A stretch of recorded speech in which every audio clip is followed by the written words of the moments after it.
미국엔 나스닥, 우리나라엔 코스닥이 있다면 뉴스쇼에는 뉴스닥이 있습니다. 더불어민주당 박용진 의원 어서 오십시오. 네, 미아동 삼양동에 있는 서울 강북을입니다. 이제는 저는 상한가고요. 이제 29일 날 본회의가 열리거든요. 예. 금요일인데요.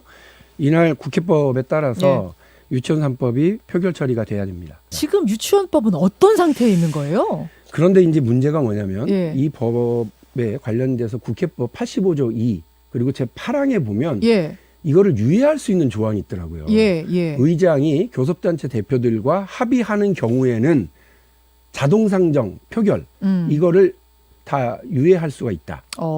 연기할 수 있다. 이렇게 되어 있어요. 합의가 되면 우리 이인영 원내대표가 합의 안 해주면 그냥 국회법에 따라서 예. 표결하게 되어 있습니다. 예, 예. 그런데 지금 문제가 자유한국당에서 이른바 시설 사용료, 내 돈으로 마련한 건물과 땅에 네. 대한 시설 사용료를 정부가 내라. 네네네. 라고 하는 말도 안 되는 유치원에 내야 된다. 얘기를 자유한국당이 그거를 받아서 그거를 넣자라고 하는 겁니다. 근데 그거는 이건 수정안도 아닌 거예요. 왜냐하면 수정안이라고 하는 건 그 법안의 원래 성격과 내용을 조금씩 고치는 정도여야 되는데 유치원사법은 회계 투명성과 관련된 얘기고 공공성 강화를 위한 얘기고 예. 아이들 급식과 관련된 얘기입니다.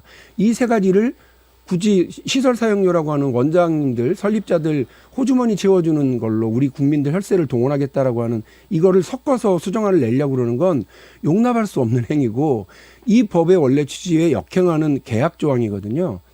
근데 자유한국당이 330일 내내 이 관련해서 아무런 협상도 하지 않다가 이제 와서 이거를 들고 나와서 다시 발목 잡고 시간 끌고 하려고 그러는 거 용납할 수 없고 저는 이 부분은 좀 단호해야 된다고 단호하게 봐요. 가야 된다고 본다. 왜냐하면 단독 처리. 330일이나 기다리고 있었고 예. 그리고 우리 국민들이 다 알고 있는 내용이고 그런데 이제 와서 이 부분에 대해서 협상한다고 그러면 예. 도대체 우리 뭐가 되는 겁니까? 학부모님들은. 그러면 유치원 단독으로 올렸을 경우에 무난하게 표결 처리가 될 거라고 통과가 될 거라고 보세요. 나경원 원내대표가 행위 하나 필리버스터를 한다 이걸로 어느 국민이 여기에 대해서 박수를 쳐주겠어요.